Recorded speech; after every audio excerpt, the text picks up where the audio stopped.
Hi. Thank you, everybody, for being here. Today, we're going to be talking about a very dense topic. I have so much information and notes to share. Thank you, everybody, for being here.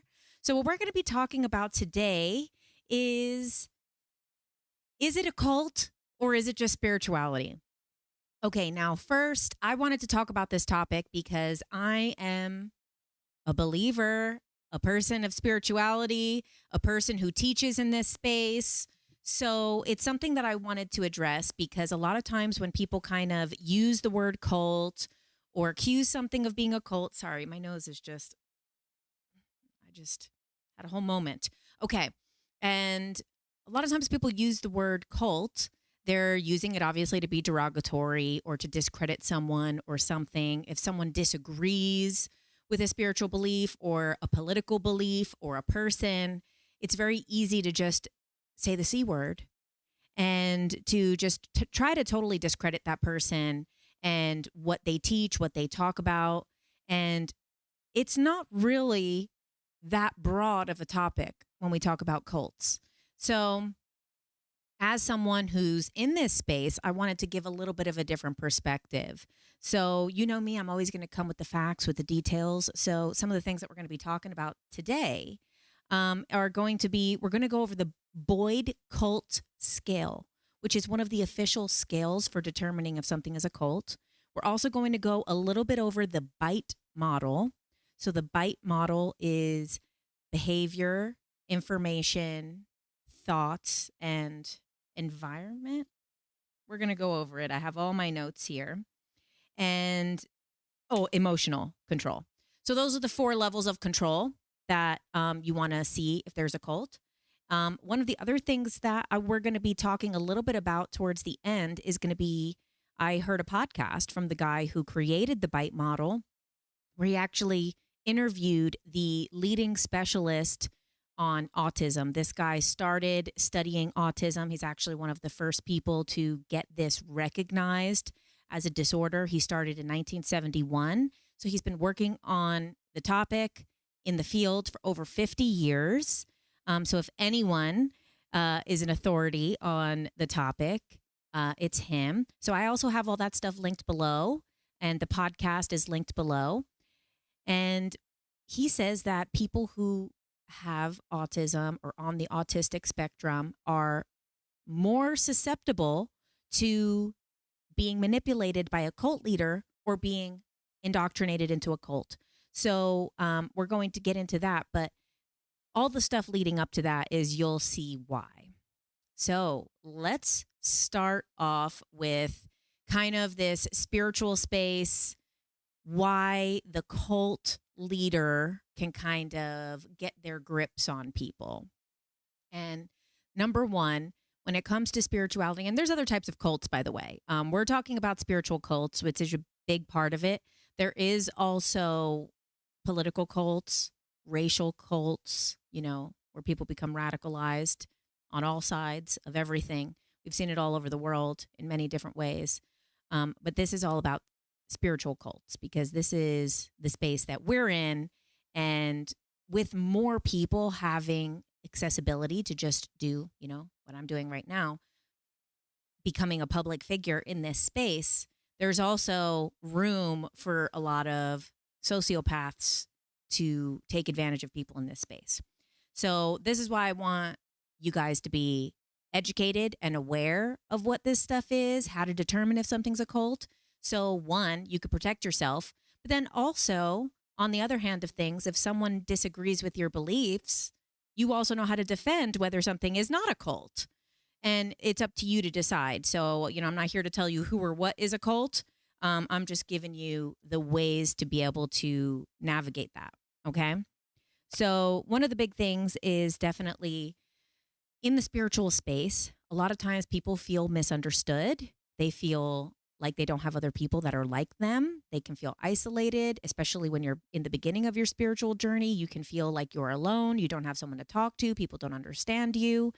And this is the number one thing for a manipulator to get in. And another thing is it's also an easy space for these people to take hold because people in the spiritual communities don't require the level of proof that other communities do. We even see this with the alien UFO topic, and there's people who are in the UFO research space and people who are in the spiritual space. Those UFO researchers, they want facts, they want proof, they want hard, solid evidence, they want a photo. Even though these things are happening in another dimension and we're not going to get a photo, that's what they want. So it's a lot harder for them to take over. And obviously, we're all talking about alternative spaces because this is the space we're in. Someone who's, not in these spaces of spirituality and aliens might think more of a scientific way or other ways or whatever. But this is for us. So a lot of times those people would not even go into the UFO spaces because that requires proof, that requires documents, that requires, someone like Bob Lazar has been in that space for a long time, and people want documents that he worked at Area 51. And if he can't provide those documents, they're not going to believe him.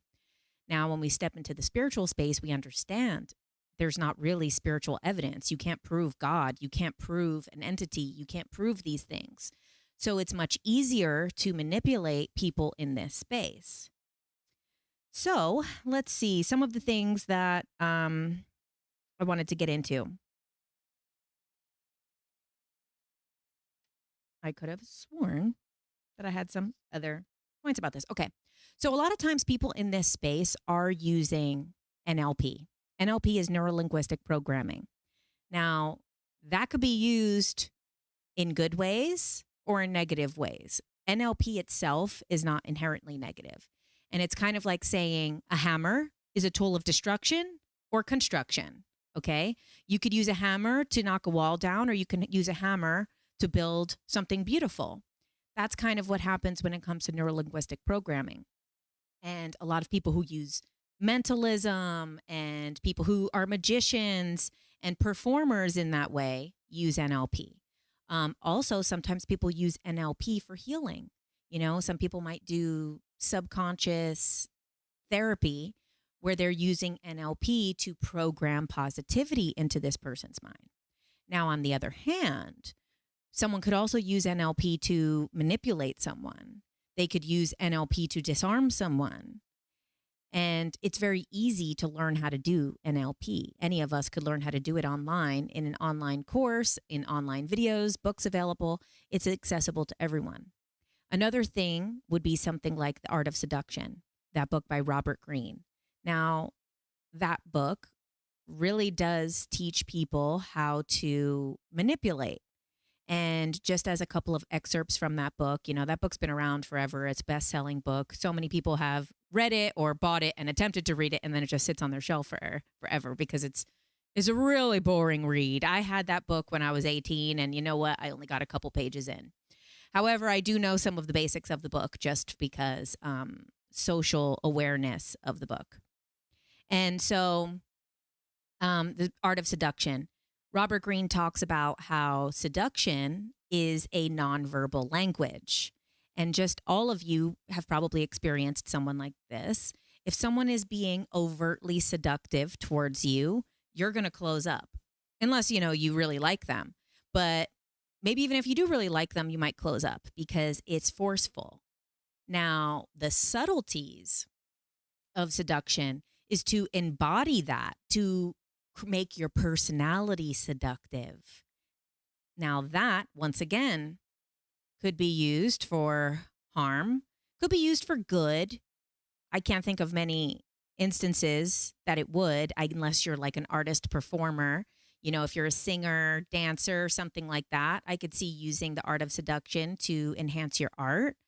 But oftentimes the people that are using it could be, politicians or, spiritual gurus and spiritual teachers, because they are using the tactics that come from that book all the time. And same thing, it could be used for construction or destruction. It could be used for someone's benefit, or it could be used, for artistic benefit, which is not to, start with the person. Okay. So here's some of the things that we need to talk about. Oh, Another thing that comes from Art of Seduction before we move on, and this is a thing that I wanted to point out about these cult leader tendencies. We're going to first go over cult leader tendencies and patterns, and then we're going to go into the models of determining whether something is a cult or not. One of the number one tactics of seduction in that book, which is also a tactic of manipulation, is to let people talk more about themselves than you talk about yourself. So now you start to learn all of the things that this person likes. You like to learn all the things that trigger this person, that they dislike, their wounds, and then you can use all of those things against them later.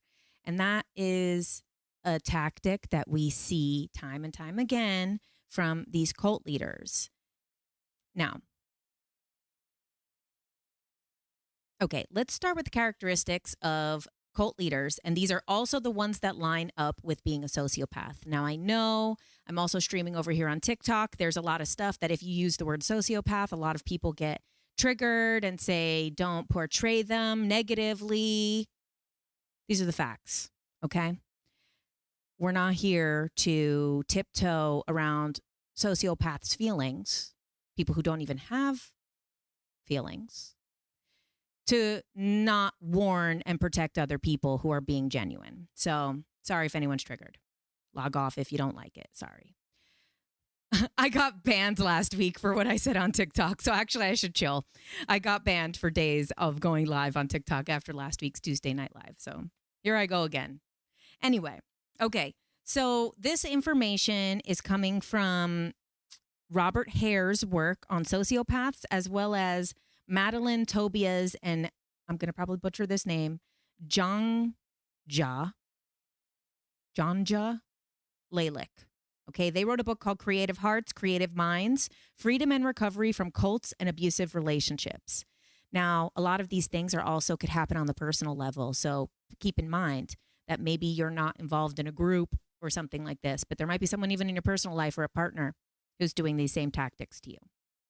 So the cult leader's needs always come first. Now, typically, cults, there's a group and they serve the power, financial gain, emotional gain, or sexual needs of the leader. These things are always coming up. The needs of the leader always end up becoming a point of interest for the whole group. Even if that wasn't their initial interest, everyone gets steered towards that. The leaders position themselves above others. They are often charming. Pretty much, you can't start a cult unless you're charming. They also seemingly have the answers to everything. And when members of different groups get together, all different cults, like when they have these groups of people who have survived cults, they could take people from FLDS, they can take people from Children of God, they can take people from some other obscure groups. What's so interesting is that they think that the leader was so unique and so special and so one of a kind and so gifted. And then all these people from different groups get together and they're like, what? Why is our cult leaders all the same? I thought this was the most special person on earth, but we're all describing the same type of person. And the same person does the same tactics, the same thing again and again. And that's because these are certain sociopathic traits that show up in almost all cult leaders. And also, let's talk about baby cults for a second. Baby cults is what I like to call them. Is there's people who kind of are a cult leader in the making, but they haven't got enough followers yet, okay? You could see these tendencies in someone who maybe doesn't have a full influence, so maybe they're not using some of the higher levels. They're still using these more entry levels. And then if they get more of a following, they might graduate to something like what Scientology does, which is suppress you from your family, start to blackmail you. But someone's not going to do that on day one. So this is where I'm going to say there is also a level of baby cult. Okay? There's always superficial charm. The charm is always on a superficial level. It's never something truly in depth with these people.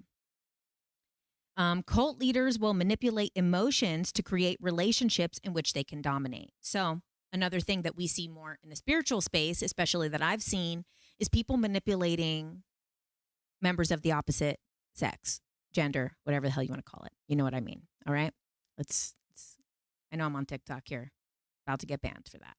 So people will, a lot of times in these groups, maybe not have a partner, maybe be searching for a partner, or maybe be recently out of a relationship, and they really latch on to someone who puts themselves in a position of emotional manipulation. Now, it could be romantic manipulation, it could be spiritual manipulation, but these are often tactics when we see all of these different documentaries on cults, on Netflix, on HBO, time and time again.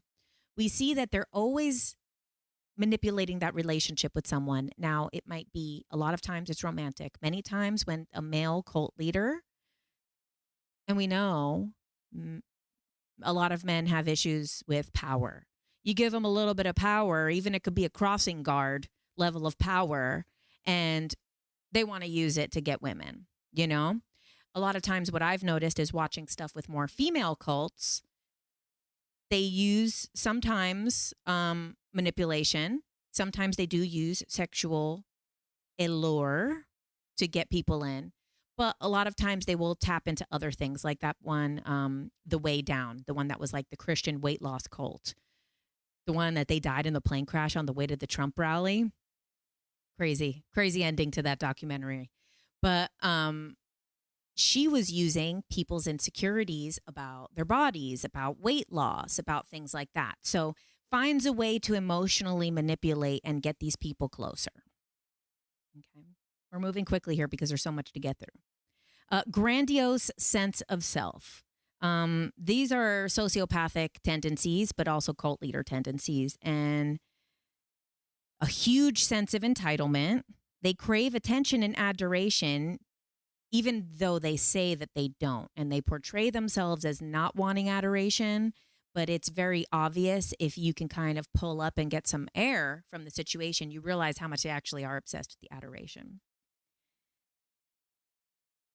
They present themselves as geniuses. They present themselves as being enlightened, and they usually will present themselves as leading humankind towards a particular direction. However, they are often empty inside. These people who really do pretend that they are trying to save humanity, they say that they really show a lot of compassionate qualities on the surface with the superficial charm. But as you get closer, it doesn't get warmer. It doesn't get more compassionate. Actually, under that, it does have this appearance of being empty, but mostly only the inner circle could even get that close to see it. They're often pathological liars, and they lie as easily as they can breathe. When confronted with their lies, they simply change the story. They don't show guilt or embarrassment. Now, this is an important quality because sometimes when people get caught in a lie, when normal people get caught in a lie, they usually are like embarrassed. It's an embarrassing thing, right? So if someone like catches you doing something that's not true or calls you out on something that's not true, most normal people with a normal conscience are going to say something along the lines of like, oh my God, I'm so sorry. I really didn't mean to. Oh, this is so embarrassing. I didn't mean to lie to you. Now, these cult leaders don't miss a step. They just fill in with another lie and another lie and another lie and another lie. Now, you also might see this in personal relationships. Like I said, any of these things could show up in personal relationships one-on-one as well. You catch a partner lying and they just add the other lies instead of saying like, oh shit, I'm so sorry. That's a red flag. Now, I'm not saying that person's a sociopath, but that's a red flag that something is really wrong. There's something called pseudologica fantastica. You know, what a word, right? It's an extension of pathological lying.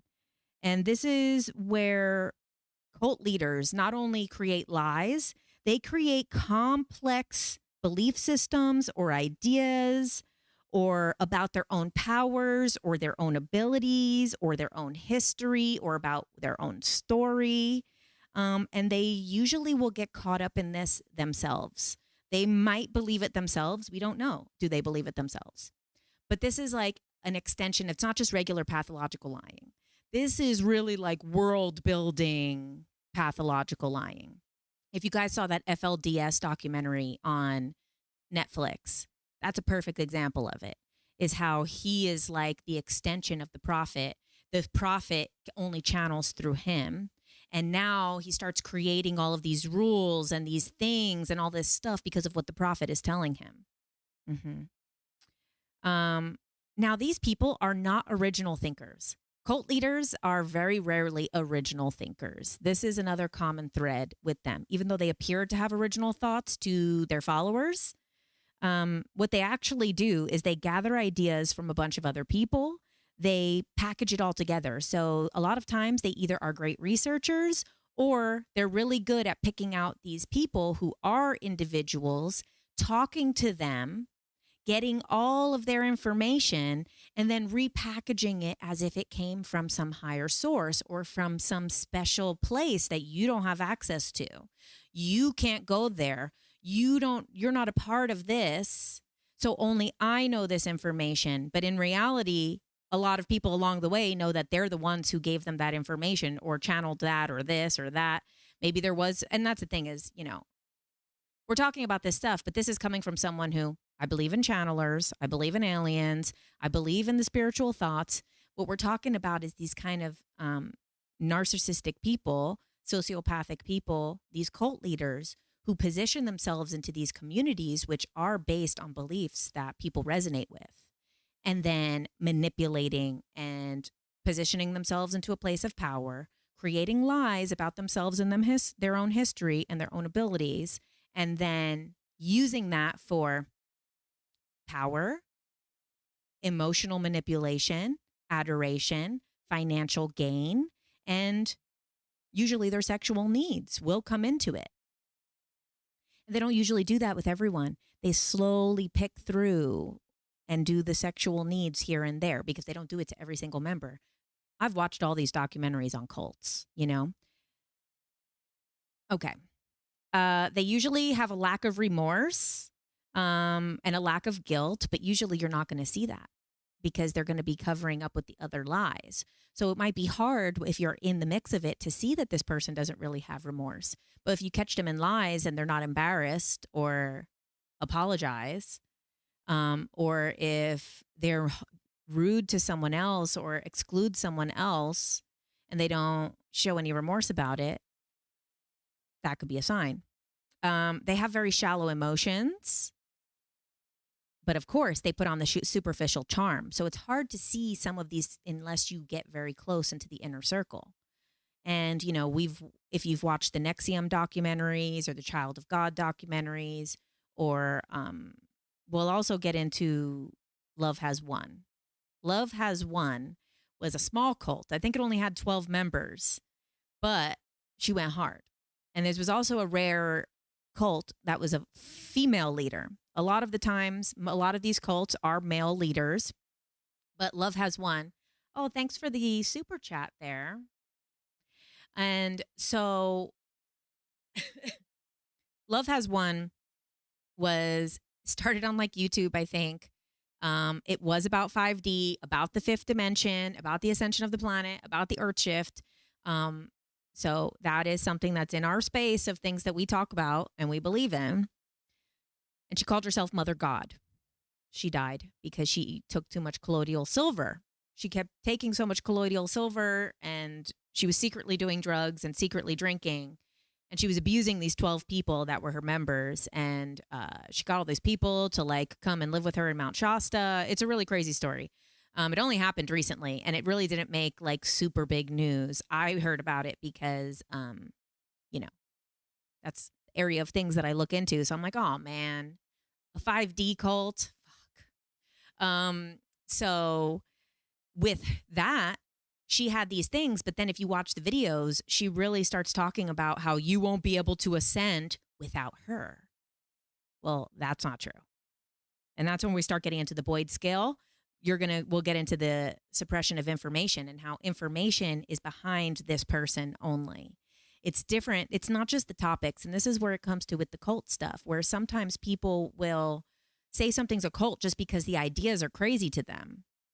But it's about the information withholding and the position of power that the person's putting themselves in. It's not as much about what the information is, okay? Now, sociopaths, and as we said, most cult leaders they learn how to fake emotions and how to mirror emotions. So this is a way that they manipulate people. They're very good at faking emotions. So you wouldn't really know this person has shallow emotions because they know how to mimic them. They know how to mirror other people. They put thought into, oh, wow, this is a time that someone would feel remorse. This is a time that someone would show compassion. Let me show compassion. Let me mirror what other people do in this situation. On the deeper level, they are not really capable of love, of actual love.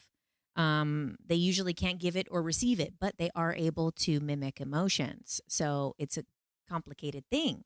You might believe that this person has deep compassion and care for you, but in reality, they're just showing what that would look like.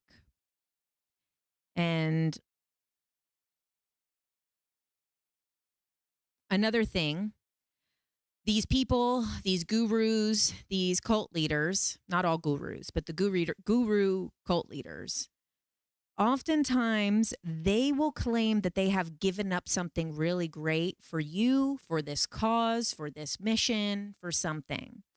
Say that they've given up this great lifestyle that they had, this great job that they had, this great thing that they had. Or sometimes it even goes as far as when you get into the spiritual cults, sometimes it will go as far as they've taken on your illness. They've taken on all your negative karma. And they want the followers to feel guilty. Like, wow, this person gave up so much to help us. But really, they're using those people. But these people are now feeling indebted to this person. Okay. Also, there will be, as the cult grows, say a baby cult, but when you get into the deeper levels and more devotion, they will test the people. They will test their devotion. So if they see someone starting to leave, they will do things to suck them back in and then make that person maybe work harder for attention later. Also, they might lead the person on emotionally, get very close, and then ice them out. And this is how they play this game. And you guys have probably seen this if you've been in toxic relationships or have been a victim of narcissistic abuse. This is the number one thing that they do as well with love bombing. And then once you're like, oh my God, we're going to spend our lives together. I never really wanted to get married, but you convinced me. And then all of a sudden you get very close with the person and then they pull back and they ice out and they're like, oh, and this is just a way to keep you in their grasp because now you're like, damn, I'm already so invested. I've already spent so much time and energy and love with this person.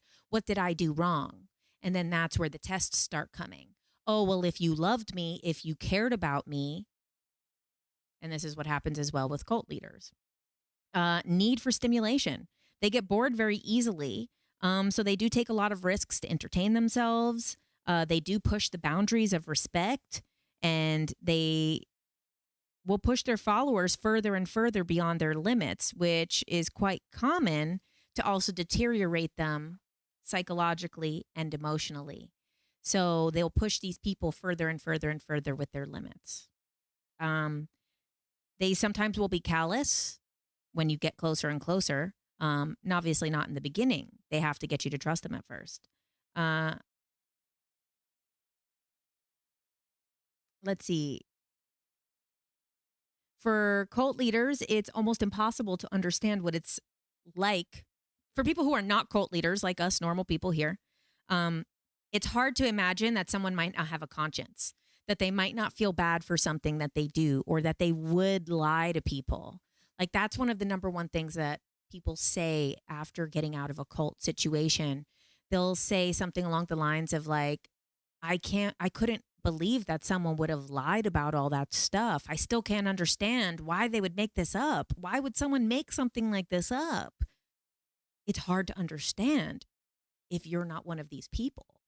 So this is number one thing. When these things start to get not logical anymore and they start to cross this level and you're like, I want to put one step out and I think this might be too much for me. But then you're also like, why would they make this up? Because you wouldn't make it up. Okay. They have, usually the cult leaders will have poor impulse control. But usually this is only going to be shown to the inner circle. Unless you're in the inner circle, you really won't see the poor impulse control, the outbursts, and all of that. When you watch these cult documentaries, the inner circle will see how callous that person is, how they scream. Like if you look at the stuff, Love Has Won with Mother God, she appeared really nice on her YouTube videos and whatever. Obviously, she deteriorated like crazy because she was also abusing all these substances and stuff. But then there was recordings, which I don't know why these cult leaders are always recording themselves. Whenever you watch these documentaries like NXIVM and stuff, why do they record everything that's going to incriminate them? Thank God that they have such delusions of how incredible they are that they do want everything filmed. But usually that is the same thing that ends up resurfacing and being all a part of the documentary is these crazy, horrible things they say on recordings and screaming at people behind closed doors. Okay. They have no sense of obligation or responsibility towards anyone. And if the mind-controlled people lack their follow-up and obligations, they would be very brutal to those people who don't follow up with what they're supposed to do. However, if the person themselves doesn't follow up because they have no accountability, a thing of cult leaders is that they might have promised you something. They don't give a shit if they deliver. So when other people in the cult are like, well, he was supposed to do this or she was supposed to do this for us, they're like, oh, yeah, but, they're busy. This is how they are. This is this. This is that. And the people will make excuses for it, the people who are already closer to that inner circle. The inner circle will usually start to do the dirty work without even realizing that they're doing the dirty work for that person. They never feel responsible for the damage they've done to other people's lives. So say if they've completely led someone on and completely manipulated them, and then they're not going to feel responsible for that. They're going to probably continue with more and more and more lies, or they're going to devalue that person to others, or they're going to claim that person's lying about what was said or done to them, or they're going to be like, oh yeah, that person, they're so young, they're so dumb, they don't understand, they probably misinterpreted. And obviously, another thing is to blame the accuser. And these is all things, like I said, that also come back to individual relationships as well. Pretty much always deviant sexual behavior. There's always deviant sexual behavior eventually.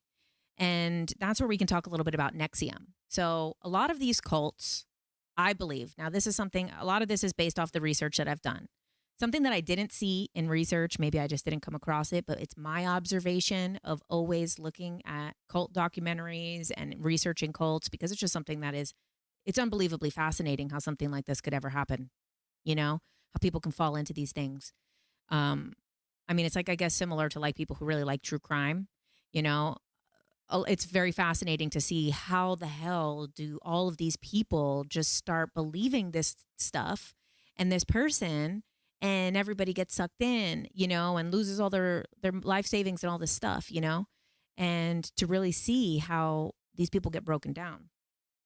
Now, most cults, and this is my observation, appear to start with some legitimate beliefs. Online, I saw people not agree with that, but this is what I've observed. Because if you look at NXIVM started off as self-help. Oh, thank you for the super chat.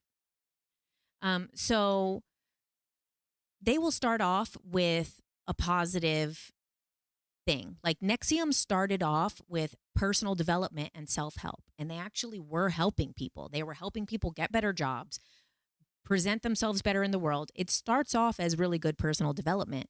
And as the layers go deeper and deeper and you get closer and closer to the leader, then the weird stuff starts happening. And then this is how they ended up having the weird DOS, which was the inner circle within the inner circle.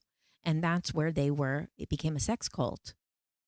But the outside NXIVM stuff, for many years, as far as we know, appeared to be doing a lot of actually beneficial work. We look at something like Scientology. The first levels of Scientology actually are beneficial when it comes to the auditing process. The auditing process, because, I look into all that stuff. I read a lot of the Scientology stuff. It's pretty much EMDR, like without the rapid eye movement, but it's the same type of technique where EMDR, which is very beneficial, a lot of times will have someone sit there and go over a traumatic event again and again and again. And sometimes they'll use lights and eye movements and sounds or things, maybe even touching of certain parts of the body to rewire your nervous system to not have that reaction to the traumatic event anymore. This happens in a lot of different forms of therapy. That's what Scientology does at that base level, the auditing. You hold the cans and you talk to an auditor, which the auditor has to be very talented. You could be a crappy auditor and probably not get those results. But the auditor, you hold the cans and then you talk about the traumatic event and all these things that happened and the story of your life that created all of the issues that you have. And then eventually this meter is like, oh, your nervous system's up here. And then eventually you tell the story and go through it so many times that now you talk about this traumatic event and it doesn't affect you anymore. That's called going clear. That's what they say in Scientology about going clear. Now, that initially starts off being beneficial. And then this is how they start sucking people into the deeper and deeper levels, So this is what happens with many cults is they start off with something that actually benefits people. But then it becomes a crazy whatever. Who knows? I mean, I don't know about the Scientology being a sex cult. We haven't really heard people come out and say that. But it's abusing every other single aspect of a human that you could at those higher levels.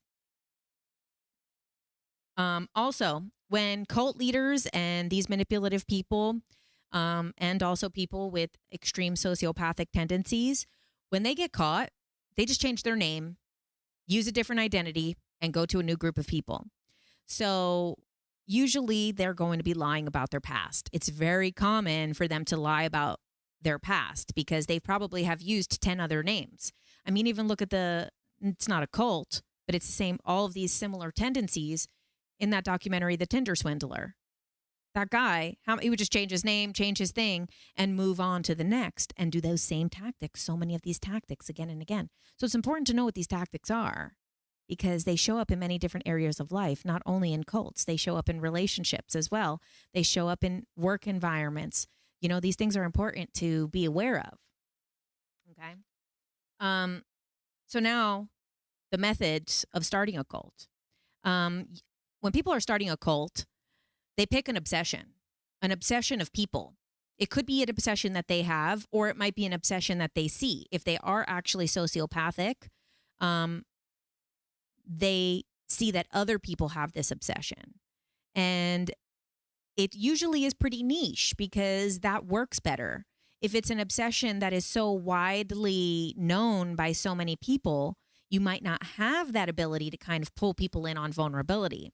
But if it's a very niche thing, like a lot of the stuff in our spiritual community is very niche, and they are obsessions for many of us, aliens are an obsession, 5D, consciousness, the Ascension process, There's also other aspects of spiritual cults, it's very common for there to be Christian cults. Now, Christian cults are probably the most popular of all that we know of, that are recorded. And that's, we have the rapture cults.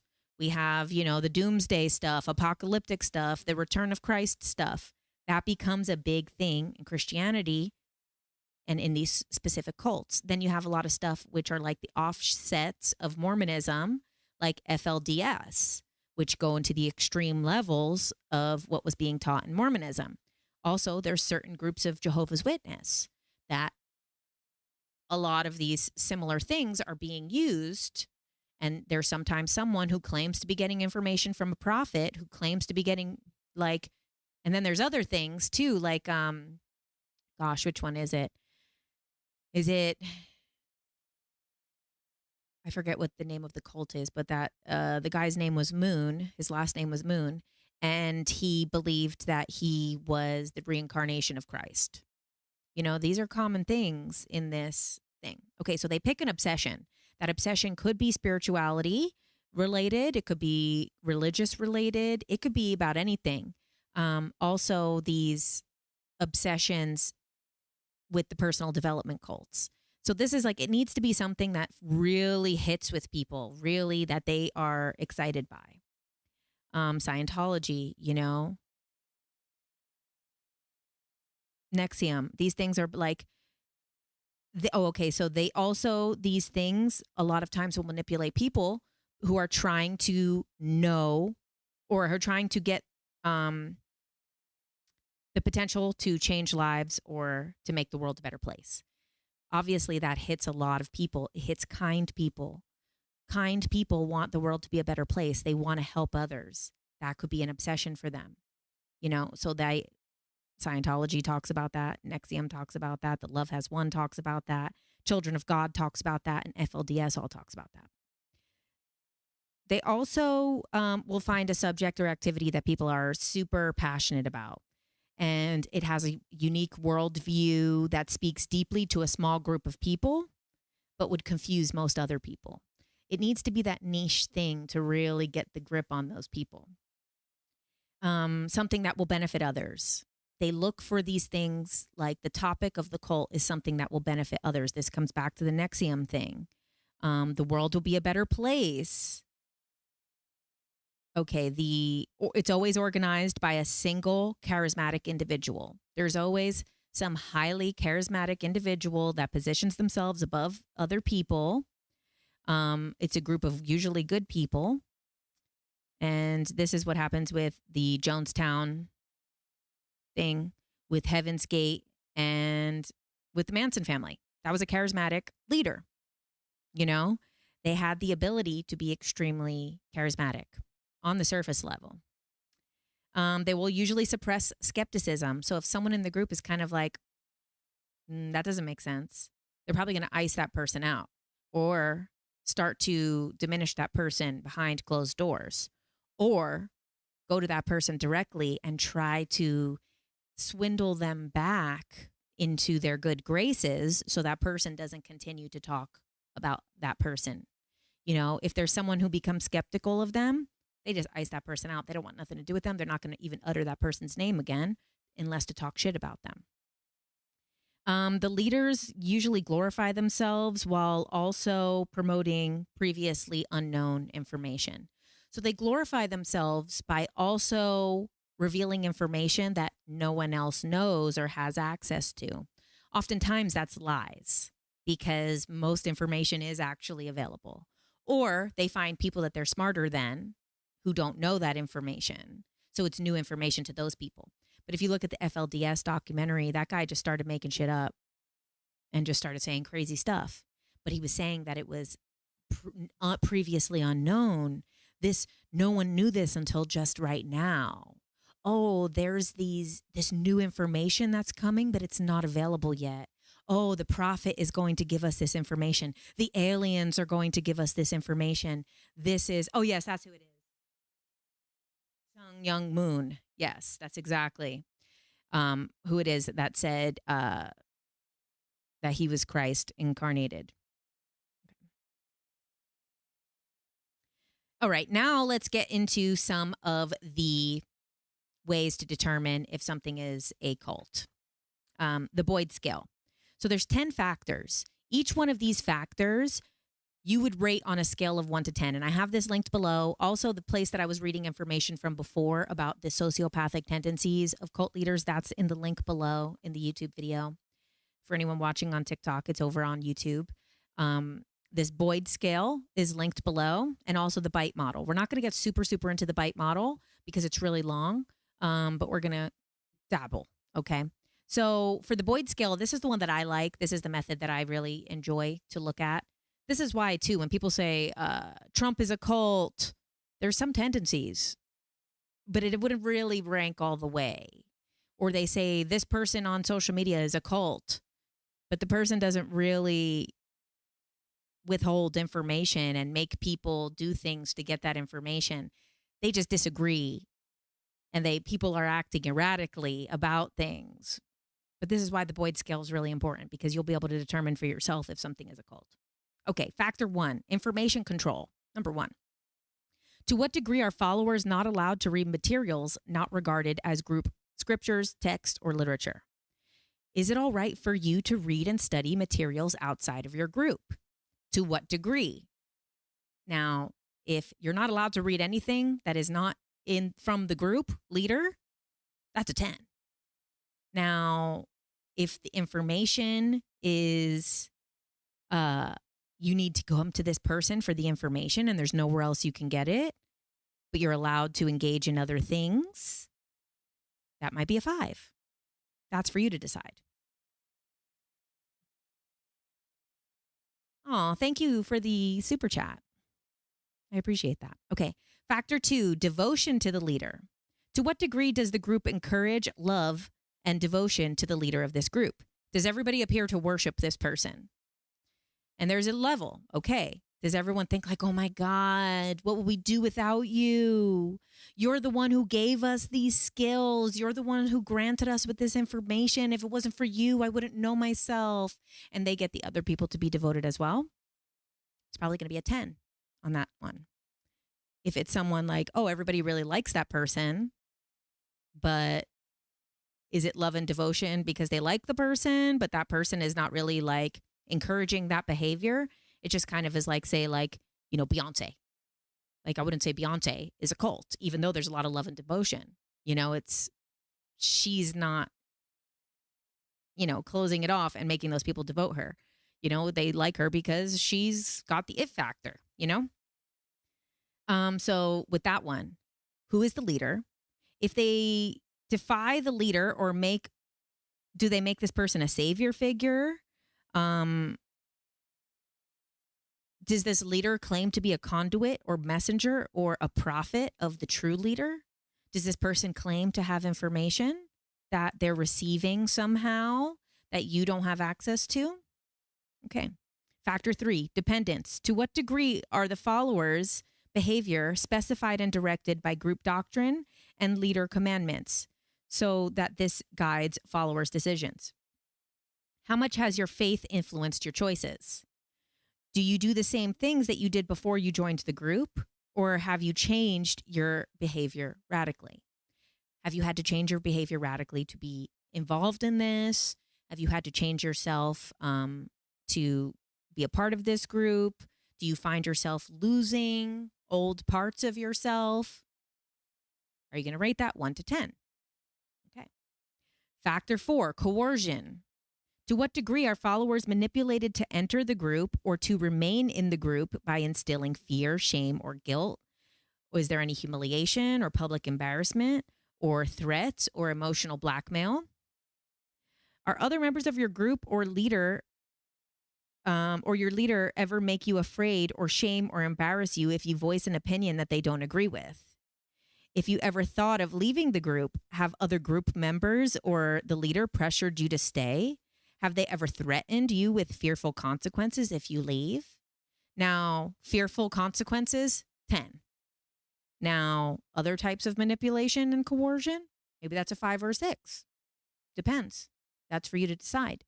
You know, if you try to leave and then that person goes back to what we talked about earlier, emotional manipulation. Maybe you try to leave and that person romanticizes you back in, seduces you back in. I don't know, not quite a 1 or a 0. All right.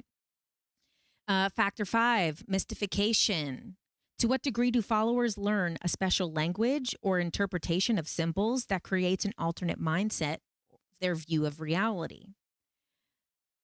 Do you have to learn a whole new set of ideas to understand this faith?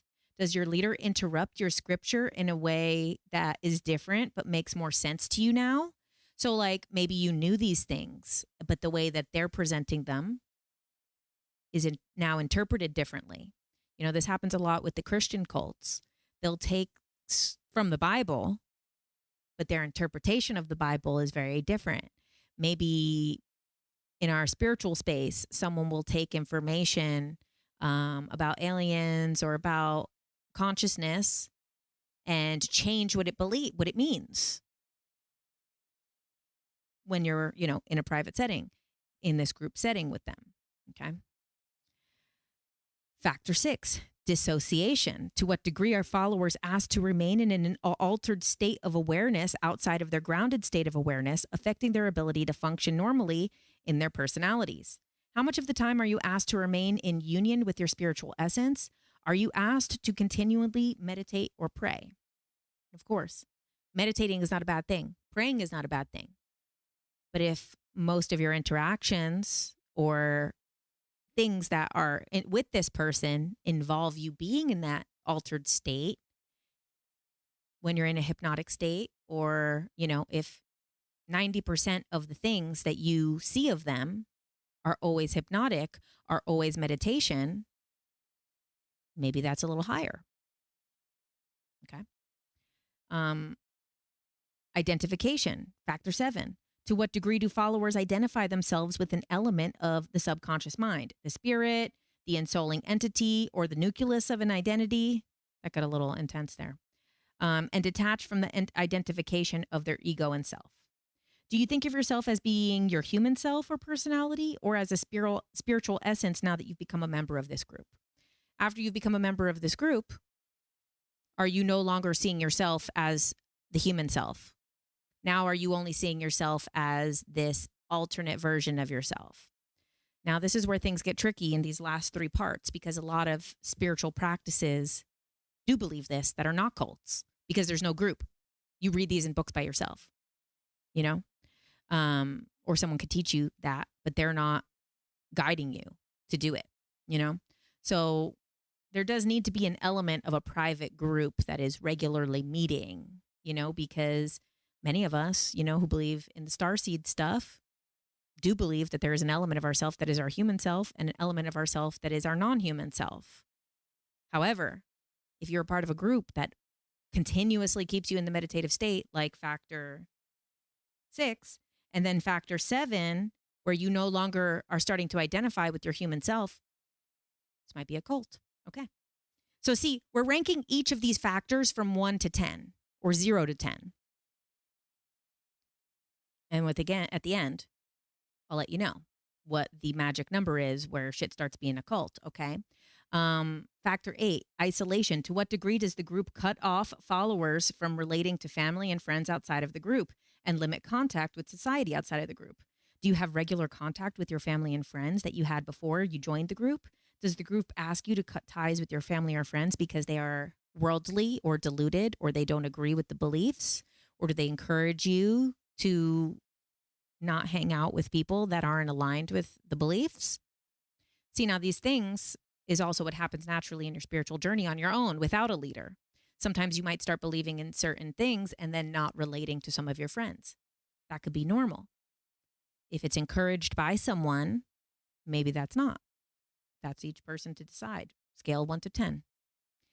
Factor 9, cognitive restructuring. To what degree does indoctrination from the group change followers' beliefs about themselves and their relationships with other people, their moral values, or their cosmological worldview?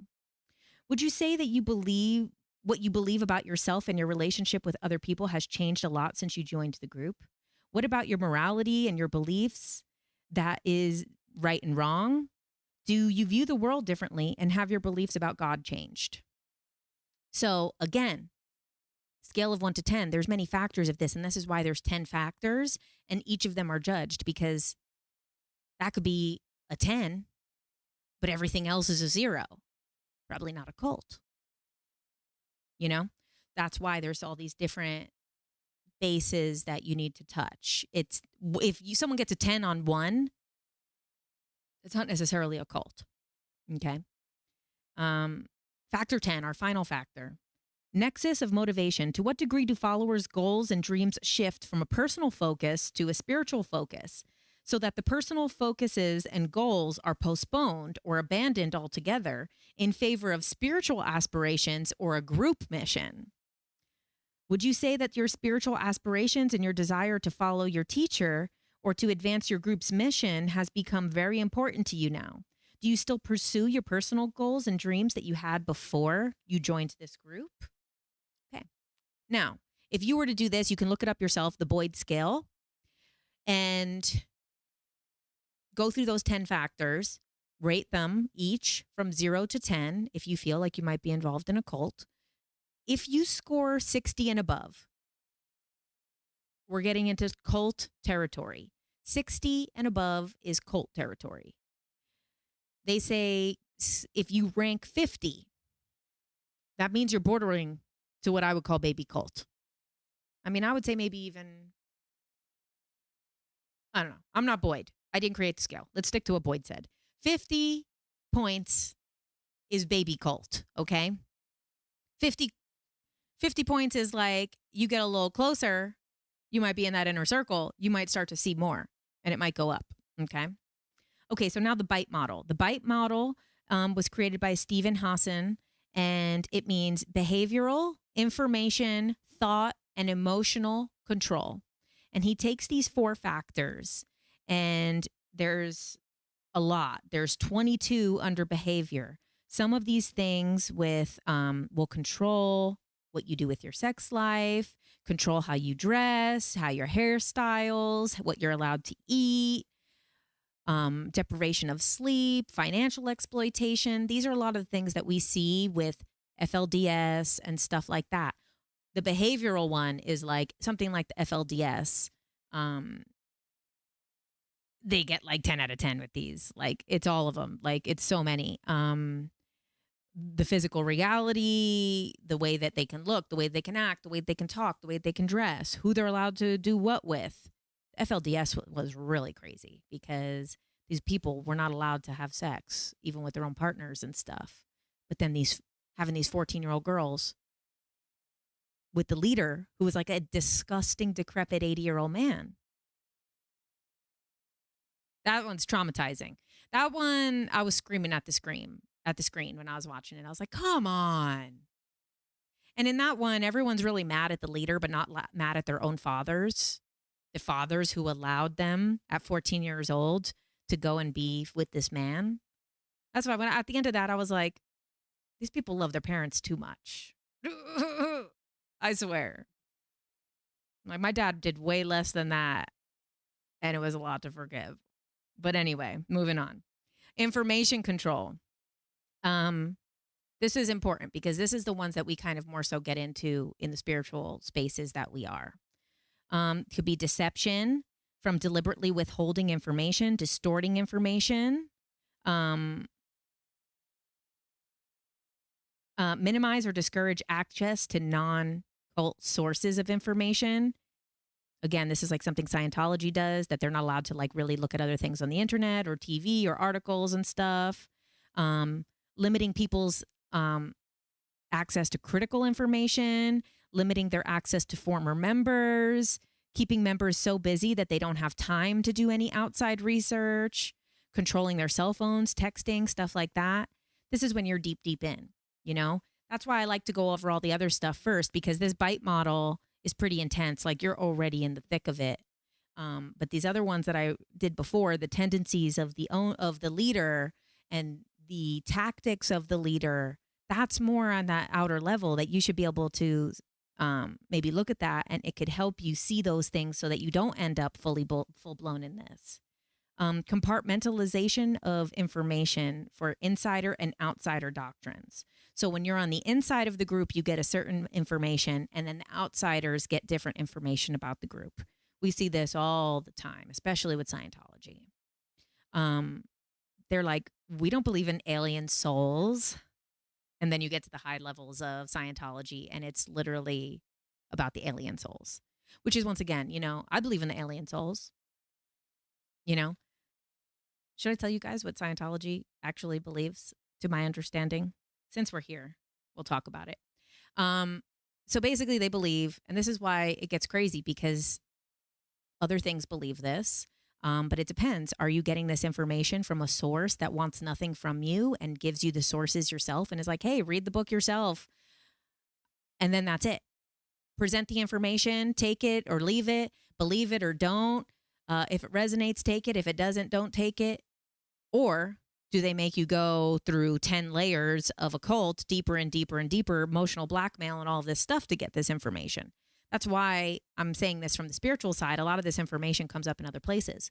So in Scientology, they talk about Xenu, this alien overlord, who basically was like a member of the Galactic Federation. Now, we don't know if this is the same Galactic Federation we talk about or some other confederation.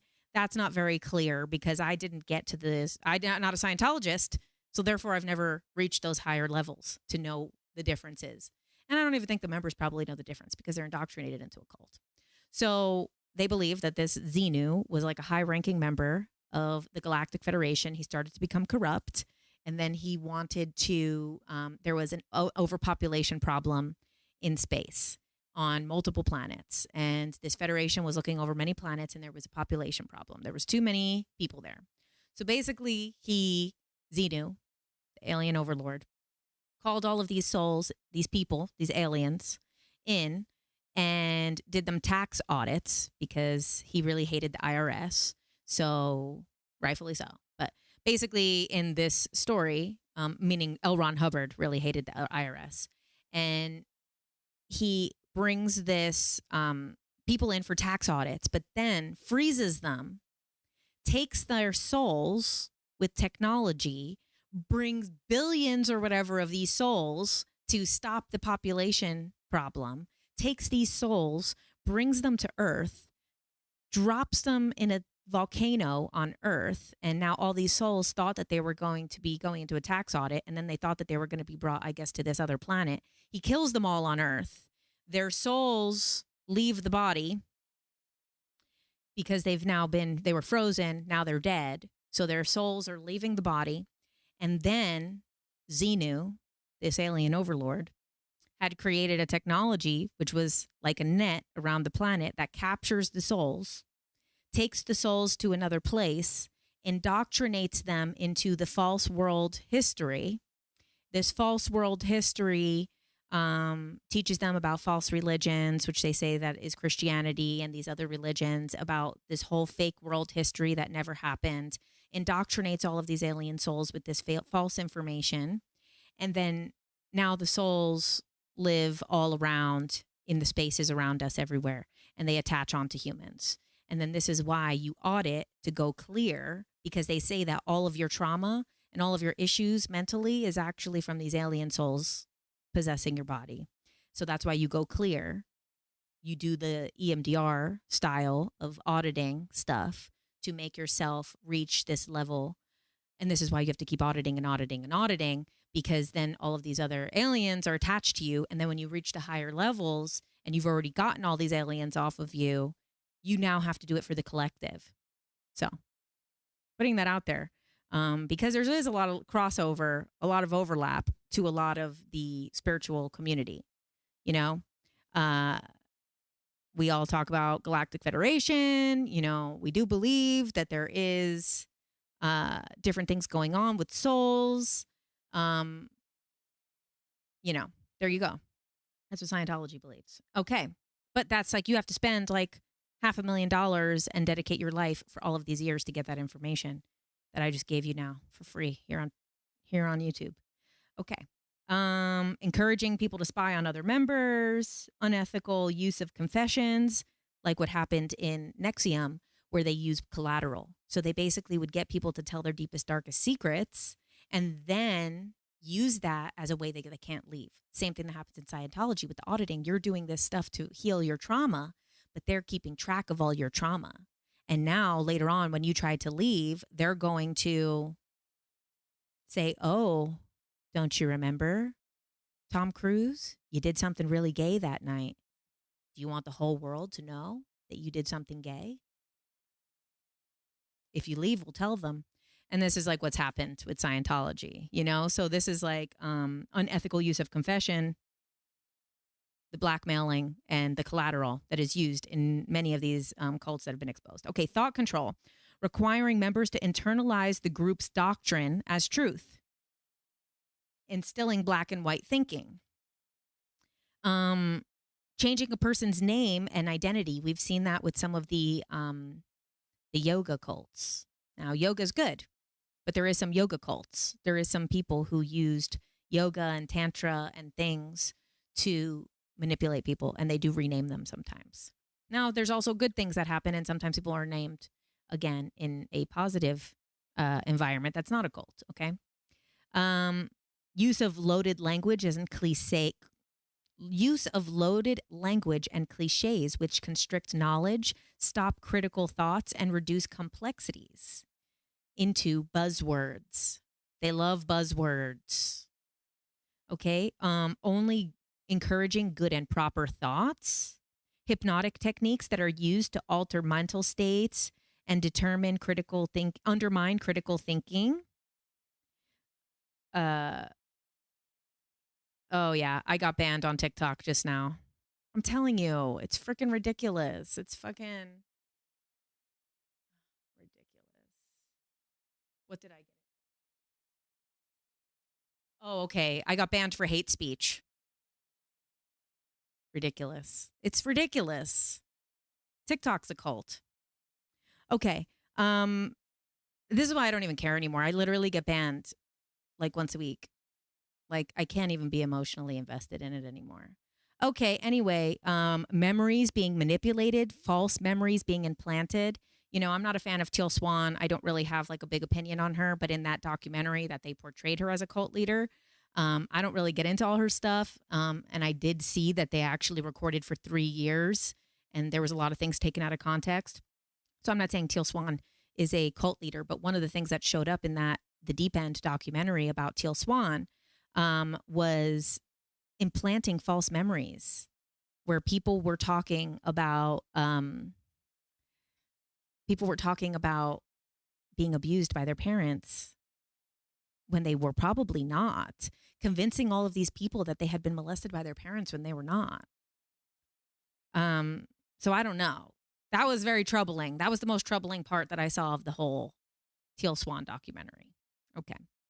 Emotional control, and these all have many, many, many. I'm just grabbing some from each section. Emotional control, manipulate people to have a narrow range of feelings, and that if they have other feelings, they could be deemed as wrong or selfish or evil. Teaching people to not feel homesick, to not feel anger, making people feel that their problems are their own fault and never the leader or the group's fault. Promoting feelings of guilt or unworthiness, instilling fear, big one, ritualistic and sometimes public confession of sins.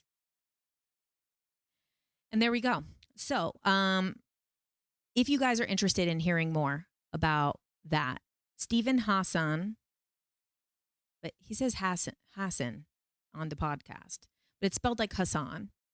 Stephen Hassan and Dr. Tony Atwood did a podcast together, and I have it linked below on the YouTube. And this guy started the whole conversation around autism in 1971. And he really got the whole entire medical field to recognize autism. He's been doing this work for over 50 years. And there's a podcast that I linked below if you want to listen to it, where he talks about how, because one of the main signs or one of the characteristics of autism is having not being able to read social cues sometimes, or not being able to read certain nuance sometimes. Now, this is very easy for a manipulator, especially a sociopathic manipulator, to take advantage of that person. And they say, someone had responded to me posting that I was going to do this live, saying that they were autistic and they've actually been involved in 2 cults in their life, because it does make a person more susceptible if they're not as able to read some social cues. They might not be able to sense that this person is giving off some type of creepy energy that is disingenuine because they're taking the words at face value. So this person's saying this at face value. Another reason that makes people who are autistic more susceptible, and anyone could be susceptible because majority of people are not autistic that get involved in cults. But this guy, because this is his specialty, Dr. Tony Atwood, he specifically wants to make it known to people who are autistic that because there's more of a black and white way of thinking in autism and less room for nuance, especially when you go higher onto the spectrum, you are more susceptible to when these cults don't do they don't do nuance. It is all black and white thinking. This is good and this is bad. So a lot of times it actually makes it easier for an autistic person to not have to deal with the nuance, and they can be sucked into some of these ideologies.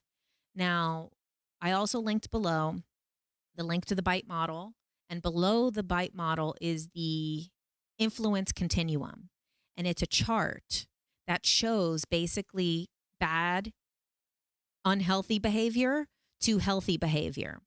And Dr. Tony Atwood said that he really liked that because since people who are on the spectrum do better with a diagram, with a chart, with visual learning, that this is a good way to kind of determine if a person who they believe, they say you use it in with the bite model.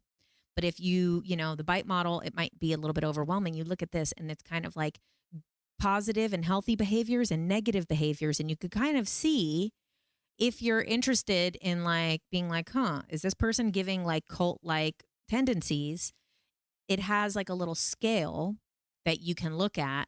And Dr. Atwood said that really also helps his patients who have been in this situation to be able to determine that.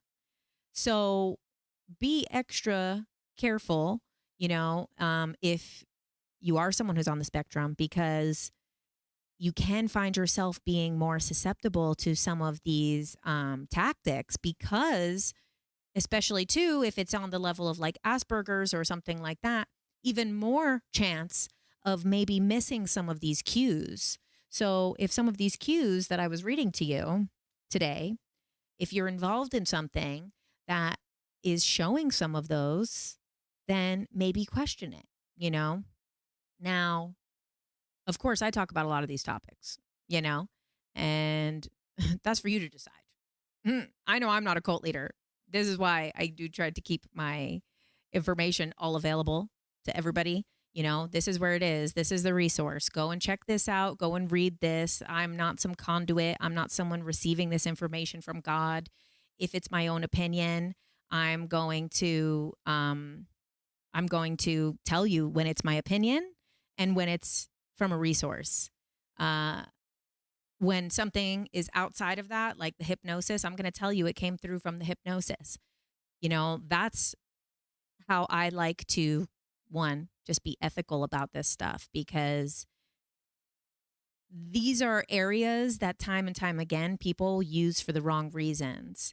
And it might just be financial gain and power, but that is like a baby cult, and obviously it's also not to say that anyone that makes money in the spiritual space is a cult leader. That's why there's a whole scale and there's all these factors and things like that, because also people have to survive. And if people do dedicate this entirety to their work and it does help people, then it's not wrong for someone to receive financial compensation for their work, However, someone saying that you can only get the information from them and you need to pay them, you need to worship them basically to get that information. And then they withhold, they dangle the carrot. They dangle the carrot and it's like, oh, you're already a member? Oh, well, now more information's coming. More information is coming from a conduit. More information is coming from this. Oh, keep trailing them along. Oh, I promised someone something that I didn't follow through with. Okay, well, come on, keep going because I'm more important. I have more things going on in my life, these are things that maybe they won't be a cult leader, but there could be baby cult vibes. And you might be the person who, when you walk away, prevents it from getting stronger. You know, like I watched the stuff with NXIVM. And if some of those people would have walked away from Keith Raniere, he would have never been able to get away with all of that. But because people kept staying, that's how it grew. That's how it became so powerful. And that's how he ended up branding all of those women and abusing all of those women and getting them involved in a freaking sex cult. You know, I can't believe they freaking banned me for hate speech. Okay, well, everybody, thanks for being here tonight. You know, I've been enjoying kind of tackling these little, well, not little, these bigger, heavier topics. They're interesting to me. And also I want to make sure that like I can use this time to like give people something that's beneficial, that's helpful, that's real life, you know, that's practical. Because a lot of times maybe your beliefs might get called a cult. But when you actually look at these things, okay, well, there's no leader. There's no group. There's no one gaining from this. So then is it really a cult, you know? Or maybe there is a leader and there is someone benefiting from this. And maybe there is a little baby cult vibe. So the resources are below. The Bite model, the Boyd cult scale. Those are great places. I also have the sociopathic tendencies of cult leaders below. So if you wanted to look that over, that was the first part that I was reading. And also the link to the podcast with the autism specialist. Or if you want to just check him out in general, his name is Dr. Tony Atwood. And I just found out about him researching this. And when I saw that the autism thing kept coming up around a lot of the cult research, that's why I wanted to include it. But if you are someone on the spectrum, it would probably be good to also look at his work, because the little bit that I heard on the podcast was very interesting. It was different than a lot of the stuff that, you know, you hear on TikTok or social media about autism, because this is someone who's been studying it for over 50 years and was one of the people who pushed it forward. So I highly suggest, if you're looking to learn more about that, don't learn about it from memes on TikTok from a bunch of self-diagnosed people. Learn about it from the specialist. All right, guys. Love you. See you next Tuesday.